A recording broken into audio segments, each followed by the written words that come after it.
You're listening to DJ Dell 523's Dynamic Music Podcast. I'm your host, DJ Dell 523. Oh yeah, another day, another topic. And what shall we talk about today? Well, you know what? I was thinking we would talk about freedom of expression. Now, this is something that is actually a common topic here today, as it's something that we deal with on a daily basis. Now, what exactly does that mean? That essentially means that you, for lack of a better term, you have the right to speak and say what you would like about anything, as long as you're not defaming someone, as long as you're not yelling fire, and as long as you're not inciting violence. Anything else beyond that is fair game. That said, there's a lot of things out there that I think need to be discussed when talking about freedom of speech, because one of the things that I find nowadays is we have a lot of people out there who preach about freedom of speech, yet when it comes right down to it, they do not like the idea of someone being able to say what they want. Really what they like is they like the idea of people all having the same opinion, and as long as your opinion falls in line with what they're saying, then everything's good. But the moment that your opinion doesn't fall in line with what they're saying, then suddenly you have an issue. Suddenly we want to say, well, we have a freedom of speech issue. Now, the reason why I say this is because it's always been my belief, in the way that I was taught, that if you have a belief about something, or if you believe in something strongly enough, that you should have no problem defending your viewpoint no matter what. If someone comes up with something that's sound and reason, and you're both speaking to each other maturely, that sometimes you can learn something from what the other side is saying, which is why it's very important to not just simply dismiss ideas that aren't like your own, but rather to actually listen to the other person and hear what they're saying. And I find in these days, a lot of people tend to not follow that mantra, if you will. A lot of people have the opinion that if they have a point of view, that they want you to hear what they have to say, but they completely cut you out. As soon as they hear that you feel some way differently than they do, they don't want to hear it. And the reality is that doesn't solve anything. So I guess one of the things that you'd have to think of is, well, where does this all come from? To me, having done my shows in the university, that's where I'm stationed, so to speak, as far as my radio show is concerned. I've been going in and out of there since my days of actually attending school. So I've seen a lot over the last 23 years. And one of the things that I can say that seems to be a growing trend on the campuses is they seem to be very left-leaning, which, to be honest with you, I have no issue with the fact that they're left-leaning. The problem that I have, however, is when someone comes on campus who has an opposing viewpoint, they either don't want the person to come on campus at all, or they protest the fact that the person is coming there. And if the person, and we're not going to name names here because I'm just not going to do that today, but if person A, if you will, were to decide to come out and speak on any given subject, let's just say they come out to speak about immigration, and they have, say, a somewhat controversial view on Canada's immigration policies. Well, the rule of thumb on college campus nowadays seems to be that what should happen is we should just yell and scream, throw up a protest, and have this person not come in. Or, if this person does come in, a group of us will go, and then we'll uniformly walk out. And although none of these things are illegal, or none of these things are things that they can't do and don't have a right to do, I feel that they're not very productive. I think that if you want to have a problem with the person coming in talking about immigration and you don't agree with their views, rather than either being loud and obnoxious so you can't hear what they're saying and thus ruining it for people who do want to hear it, what you should do is, most of these talks have Q&A sessions at the end. And I think that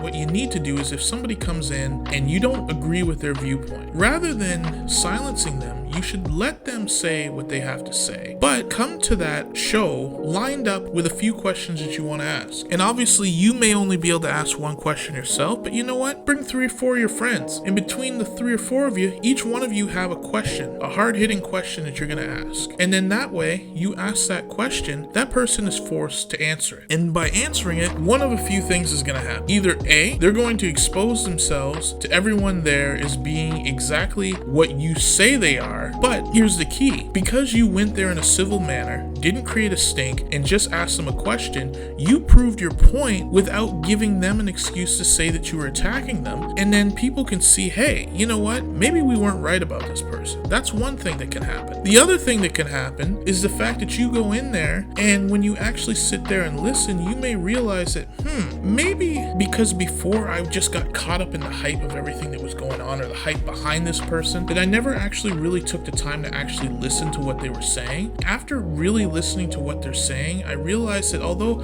I don't agree with everything they say still, I can say that I don't necessarily think they're evil like I thought they were. Now, the last thing that can happen with this is you could have the case where you bring up enough of these questions that maybe you end up making the person who was up there speaking in the first place rethink their line of thinking. Maybe because of the things that you brought up that they never even thought of those angles. Now all of a sudden they're questioning, maybe I wasn't going at this the right way. And you know what?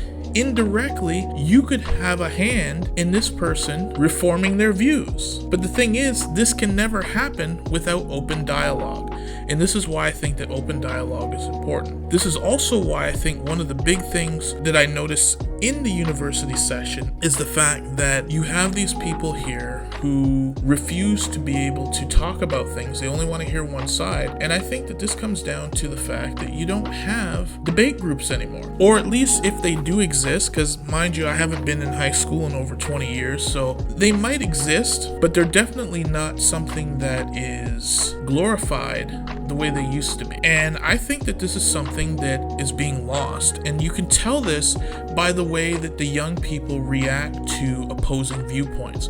Rather than hearing that out, what they'll do is they'll either pull the proverbial put my hands over my ears and say I can't hear you, or they'll shout you down, or they'll just shut you down. But in none of those scenarios do you have a situation where you have dialogue taking place. Each one of those positions is a position of shutting down the other person or shutting yourself down. Either way, you're not learning anything from that.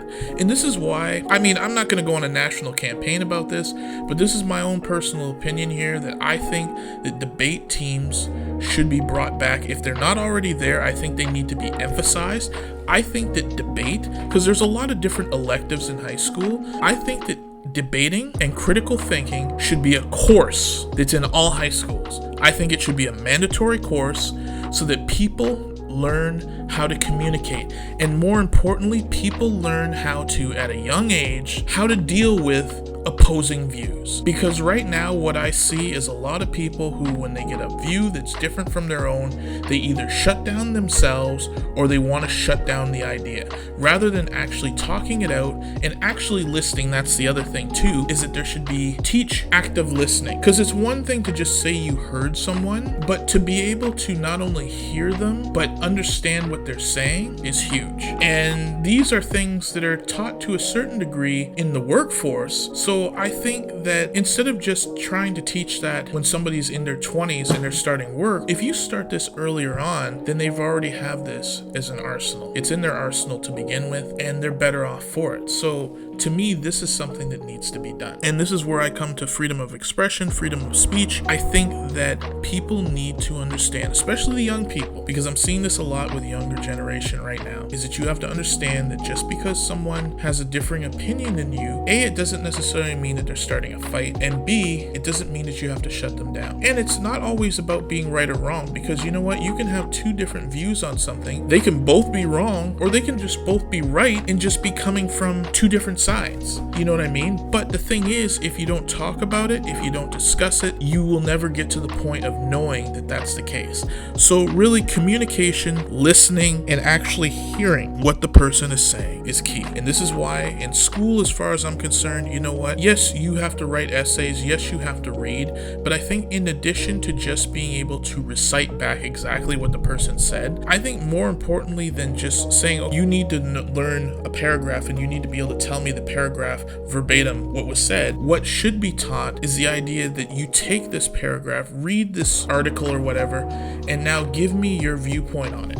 And then you take someone else's viewpoint and you read that and discuss ideas. That way, people with open minds who don't shut down, you just have better communication, and overall, it just makes things better in general, and then you don't have situations like we're having in the United States right now where you're having people who refuse to communicate. So therefore, they think that we have this huge problem on our hands, which there are problems over there, but I can guarantee you if the two sides actually stopped and listened to each other rather than just putting words in each other's mouths, it wouldn't be perfect, but I can guarantee you that we would make a lot more headway than what we're currently making. So I end with basically saying this. We need to learn to communicate. We need to understand that our brothers and sisters out there who say something to us, even if we don't agree, don't just shut them down. If you don't understand or don't agree with something that they're saying, ask them what they mean by it. Ask them to clarify. Who knows, you might actually find out that maybe how you interpret it was wrong, or maybe you might just realize that it wasn't exactly what you thought it was.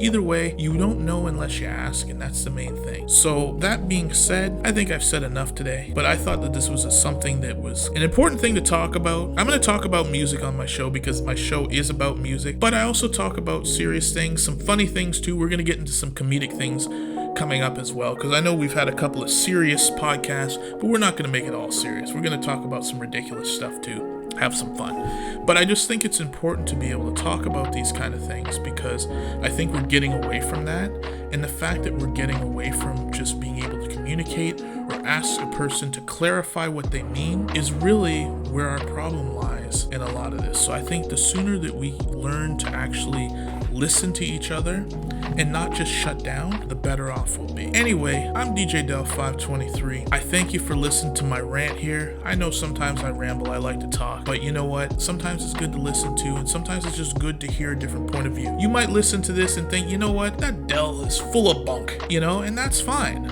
I have no problem with that. But you might also listen to it and think, you know what? I never thought of it that way. I'm going to try a different thing. That's all I ask for. It's just the idea to have an open mind. If you have an open mind, everybody's better off in the end. Anyway, until next week, or whenever I decide to put out another one, because I'm actually really enjoying putting these out. So we're probably going to do multiple per week here. We'll see how it goes. Either way, you're going to get more content